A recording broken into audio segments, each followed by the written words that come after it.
मला 100% गुड दाखवून स्वतःला एक फेक पर्सनॅलिटी नाही क्रिएट करायची होती. मी जशी आहे, जे आहे सगळ्या सीझन्स मध्ये किंवा सगळ्या शोज मध्ये जेव्हा वाईल्ड कार्ड येतात ते खूप इझी टार्गेट होतात. काहीतरी एक मिसिंग फॅक्टर आहे जो त्यांना फील करायचा आहे, तर त्या गोष्टीचा एक रिस्पेक्ट असला पाहिजे. याच्या आधी मी पण शोज केले ज्याच्यामध्ये वाईल्ड. नमस्कार, मी तुमची पत्रकार श्वेता चिकणे तुमचं हार्दिक स्वागत करते टेलीचक्कर रिजनल्स मध्ये. आज आपल्या बरोबर गप्पांसाठी बसले आहे संस्कृती साळुंखे, ज्यांना तुम्ही बिग बॉस मध्ये सुद्धा पाहिलं आहे. संस्कृती, सगळ्यात आधी तर are you okay? Yes, I am okay, fully fit and fine. Sanskriti, कसं झालं हे सगळं? कारण की जर आता आतमध्ये असली असतीस तर टॉप 10 मध्ये आली असतीस. काय बोलायचं तुला ह्याच्यावरती? आय थिंक प्रेक्षकांचं मत होतं ह्याच्यात, तर मी त्यांच्या मताला 100% रिस्पेक्ट करते. ऑफकोर्स मला गेम अजून खेळायला आवडला असता, पण सीझन आपला हा जो असा आहे ना, तो माझा सीझन नाहीच आहे. कारण की हा ग्रुप गेम हा सीझन आहे आणि मी ग्रुप मध्ये नाहीच खेळू शकत. मी इंडिव्हिज्युअल प्लेअर म्हणून खूप स्ट्रॉंग आहे. ग्रुप्समध्ये थोडंसं ते 19-20 होतंच की जर तुम्हाला सगळ्यांची नाही पटत असेल तरी पण तुम्हाला त्यांच्यासाठी खेळायला लागतं. बरोबर. जे माझं पर्सनली मी ते गोष्ट करू नाही शकत. तर माझा स्वभावच तसा असल्यामुळे कुठे ना कुठे मला रिअलायझेशन हळूहळू होत होती की जर मी माझा गेम नाही खेळली तर मी कन्फ्युज दिसणार, आणि तेच होत गेलं. राईट. पण काय म्हणायचंय की वाईल्ड कार्ड गेली होतीस तर काय लोकांना ओळखण्यामध्ये तुला थोडासा टाइम लागला की ज्या लोकांना ओळखलेलं त्यांनी खरे चेहरे दाखवले? काय म्हणायचंय तुला? नक्कीच दोन्ही गोष्टींमध्ये थोडं थोडं रियालिटी आहे. ज्या लोकांनी मला खरापैकी ओळखलं त्यांनी पण एक नॅरेटिव्ह सेट करण्यासाठी थोडंसं खोटेपणा असो किंवा एक म्हणतात ना की चल आता हिच्याबद्दल असं आपण एक नॅरेटिव्ह सेट करूया ताकी तेच प्रेक्षकांपर्यंत पोहोचेल आणि ते कन्व्हिन्स होतील की अशी आहे. इव्हन तो त्यांना आतमधनं माहिती होतं की मी तशी नाही आहे, माझं त्याच्यापेक्षा खूप वेगळं एक स्वभाव आहे. पण ते गेमसाठी ते करत होते, त्याच्यासाठी all the best to them. Right. काय वाटतं, तू नाही तर तुझ्या जागी कोण इथे असायला पाहिजे होतं? नक्कीच हे प्रेक्षक पॉइंट ऑफ व्ह्यूनी मला भरपूर नावं येणारच मनात, पण ते ॲज माय वैयक्तिक मत असेल.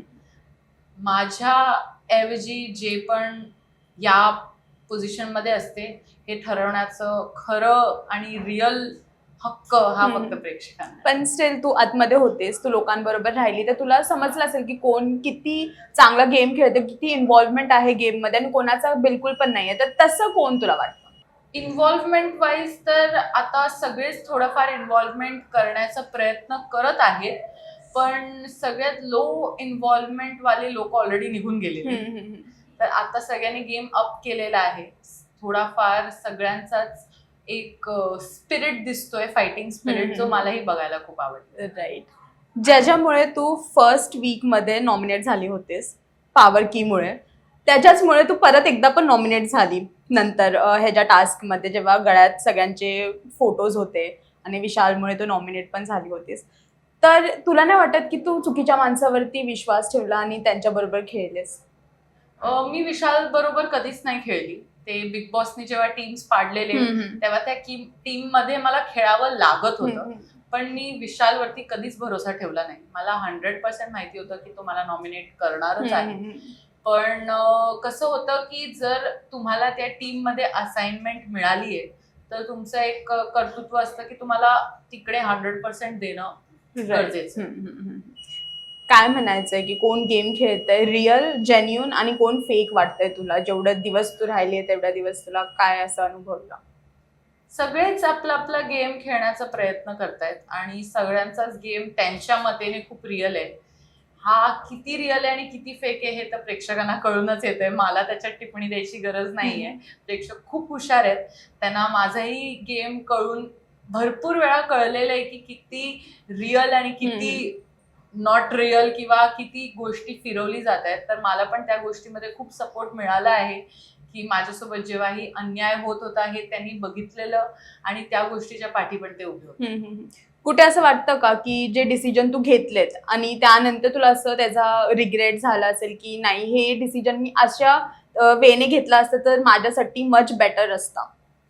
नाही, आय थिंक हर एक गेम पॉइंट ऑफ व्ह्यू मध्ये जे मी डिसिजन घेतले ते त्या पॉइंटसाठी योग्य होते.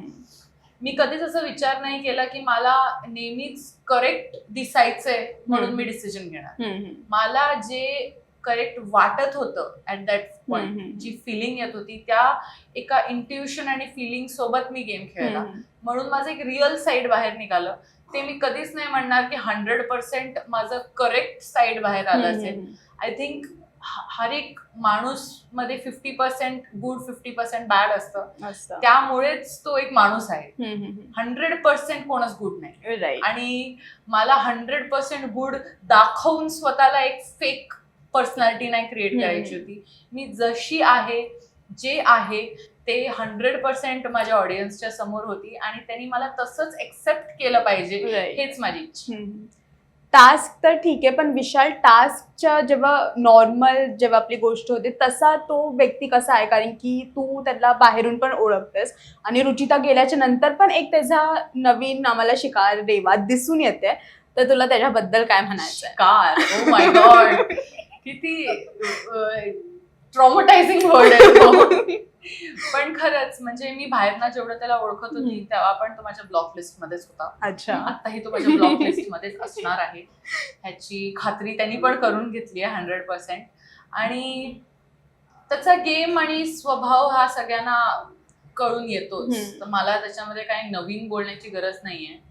त्याचं जसं वागणं असतं, मीपणा असतं, मोठेपणा असतो, हे सगळंच सगळ्या प्रेक्षकांच्या समोर आहे. मला त्याच्यात नवीन काहीही घडवून बोलण्याची गरज नाहीये.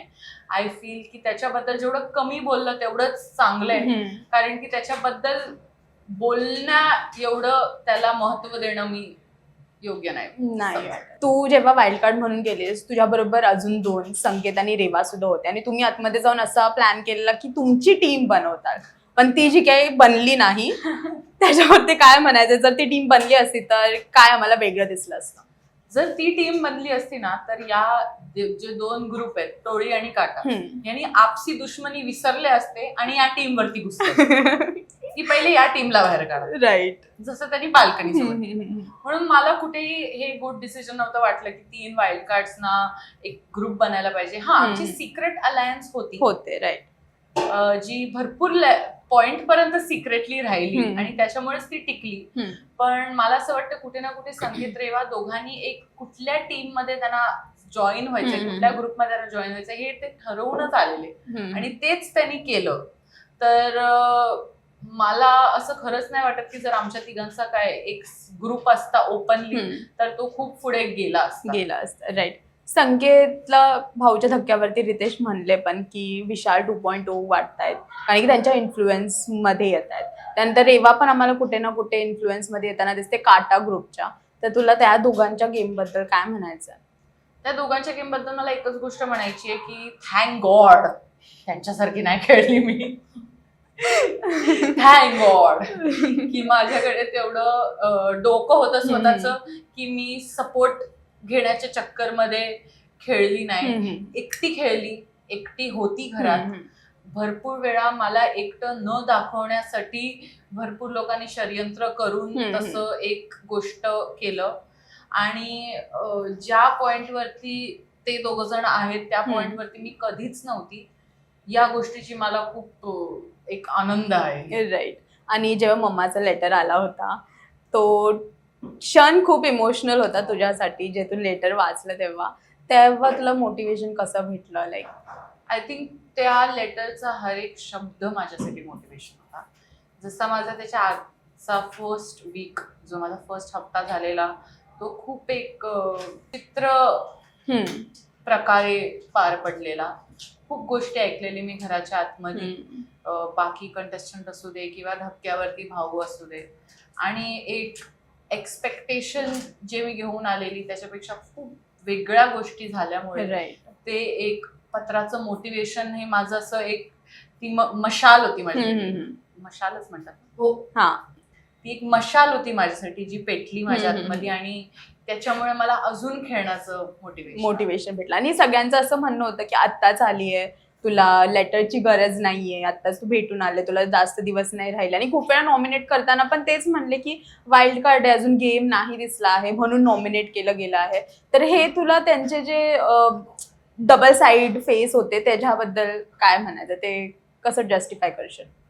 त्याला काहीच जस्टिफिकेशन आहे नाही. आय थिंक सगळ्या सीझन्स मध्ये किंवा सगळ्या शोज मध्ये जेव्हा वाईल्ड कार्ड येतात ते खूप इझी टार्गेट होतात की आम्ही 50-60 दिवस इकडे राहिलोय किंवा आम्ही तुमच्यापेक्षा जास्त गेम खेळलोय तर आम्ही जास्त डिझर्विंग आहोत. आय फील की जर वाईल्ड कार्ड्सना पाठवलंय ते तेव्हाच पाठवलंय जेव्हा गेम मध्ये काहीतरी लॅकिंग आहे. राईट. तर जर काही गेम मध्ये लॅकिंग आहे या गोष्टीची जबाबदारी पहिल्याच्या कंटेस्टंट्सनी घेतली पाहिजे की आम्ही जर 100% मे बी दिलं असतं तर वाईल्ड कार्ड्सना यायची गरज लागली नसती. ट्रू. जर वाईल्ड कार्ड येत आहेत म्हणजे काहीतरी एक मिसिंग फॅक्टर आहे जो त्यांना फील करायचा आहे, तर त्या गोष्टीचा एक रिस्पेक्ट असला पाहिजे. याच्या आधी मी पण शोज केले ज्याच्यामध्ये वाईल्ड कार्ड आल्यानंतर मी पण चिडली आहे, पण जेव्हा मी आता या परिस्थितीमध्ये होती ऑपोजिट ह्याच्यामध्ये तेव्हा मला कळून आलं की जर मला संधी मिळाली असती डे 1 मध्ये यायची तर मी का नाही आले असते. राईट, आली असतेस. तो प्रभू आहे घरामध्ये, ज्याचा गेम आत्ताच आम्हाला दिसतोय पण आधी काय दिसत नव्हतं कारण की तो तन्वीच्या इन्फ्लुएन्स मध्ये होता आणि त्याला पण बोलून बोलून आता कुठेतरी त्याचा गेम बाहेर येतोय. त्याच्याबद्दल काय म्हणायचं? तेच की तो अजून स्ट्रॉंग फुटवरती जर खेळेल तर नक्कीच त्याचं ग्राफ वरती जाऊ शकतं. मी पण जेव्हा मी आतमध्ये गेले तेव्हा प्रभू मला फार काही दिसत नव्हता. जेवढा पण दिसला तो खूप एक चुकीच्या इन्फ्लुएन्स मध्ये दिसला. ते राखीचे इन्फ्लुएन्स असू दे किंवा त्याचं स्वतःच चुकीचे एक थॉट पॅटर्न असतात त्याच्यामध्ये असू दे की आपण कॉन्टेंटसाठी काही पण करू. तर कॉन्टेंटसाठी काही पण करणारे जे व्यक्ती असतात ते खरंच म्हणजे एक बॅड इन्फ्लुएन्स स्वतःही बनतात. कारण की जे प्रेक्षक तुम्हाला बघतायत त्याच्यामध्ये अनेक असे लोक आहेत जे आपल्याला गोष्टी करताना बघून ते रिपीट करायचा प्रयत्न करतात. आणि यामुळे आपल्याला एक रिस्पॉन्सिबिलिटी असली पाहिजे की आपण जे पण काही स्क्रीनवरती करतोय खंबीरपणे आपण एक त्याच्यासाठी उभे राहू शकतो. ही जी मी गोष्ट केली आहे ते मी आतमध्ये पण करू शकते, बाहेर पण करू शकते आणि जर लोकांनी ती इमिटेट केली तरीही त्याच्यात काही चुकीचं नाहीये. राईट. आणि वाईल्ड कार्ड तू गेलेलीस तर तुला ते एक ऍडव्हान्टेज होता की डिसएडव्हान्टेज होता? तू कसं हे तो करशील? डेफिनेटली एक डिसएडव्हान्टेज होता आणि कुठे ना कुठे वाईल्ड कार्ड हे विनिंग रेस मध्ये थोडेसे मागे राहतात कारण की त्यांना तेवढी संधीच नाही मिळत, तेवढं वेळ नाही मिळत की ते एवढा एक असा इम्पॅक्टफुल स्क्रीन टाइम बनवू शकतात. कारण की आतमधले जे कंटेस्टंट्स आहेत ऑलरेडी त्यांनी एक मन बनवून ठेवलं असतं की हे जे नवीन लोक आलेत ह्यांना आपण कधीच ह्यांच्यावरती विश्वास नाही करू शकत किंवा ह्यांना आपण कधीच पुढे जाऊन नाही देऊ शकत. तर तो जो अडथळा असतो ना तो सगळ्यात मोठा डिसएडव्हान्टेज असतो. बरोबर. राकेश आणि राखी जे त्यांचं फेक रिलेशनशिप ऑर एल्स जे काही चालू आहे त्याच्याबद्दल तुला ते किती जेन्युइन वाटतंय? मला खरंच खूप कन्फ्युजिंग स्टेटमध्ये होती मी जेव्हा आधी गेलेली, कारण की भरपूर वेळा राखीचे एवढे इमोशन्स बघून किंवा तिच्या डोळ्यात एकदम अशी सिन्सिअरिटी बघून मला खरंच असं वाटायचं की अरे बापरे हे खरंच तिच्या साईडने ऍटलिस्ट खूप काय आहे. तर मला कुठे ना कुठे ते एक शो साठी केलेला जो प्रोग्राम आहे त्याच्या पुढे जाऊन पण मला ऍटलिस्ट एक बेनिफिट ऑफ डाऊट द्यायला आवडेल राखीला की कदाचित तिला ते व्यक्त नीटपैकी नाही करता येते पण तिला फिलिंग्स असू शकतात कारण की तिने जेवढे प्रयत्न केलेत, जेवढे एफर्ट्स टाकलेत, जेवढं तिने कन्सिस्टंटली दाखवलंय की तिला फिलिंग्स आहेत, तर ऍज अ वुमन और ऍज अ पर्सन मला तिला तो बेनिफिट ऑफ डाऊट द्यायला आवडेल की ती तिच्या प्रती 100% करते. ते विचित्र असू दे किंवा ते कधी कधी बेफिजूल असू दे किंवा ते कधी कधी खरंच खूप अननेसेसरी असू दे, ती तिच्या प्रती मी प्रयत्न करते या गोष्टीचा मी बेनिफिट ऑफ डाऊट देणार. पण त्याच्या व्यतिरिक्त तो रिलेशनशिप किती रिअल आहे याच्याबद्दल तर आपल्या सगळ्यांनाच अनुमान आहे. बरोबर. वाटतं का की काटा ग्रुप तिला यूज करतोय पुढे जाण्यासाठी? काटा ग्रुप तिला इम्पॉर्टंट समजतो एका गेम पॉइंट ऑफ व्ह्यू की ह्या शोसाठी ती इम्पॉर्टंट आहे म्हणून आपण तिला सोबत ठेवलं पाहिजे.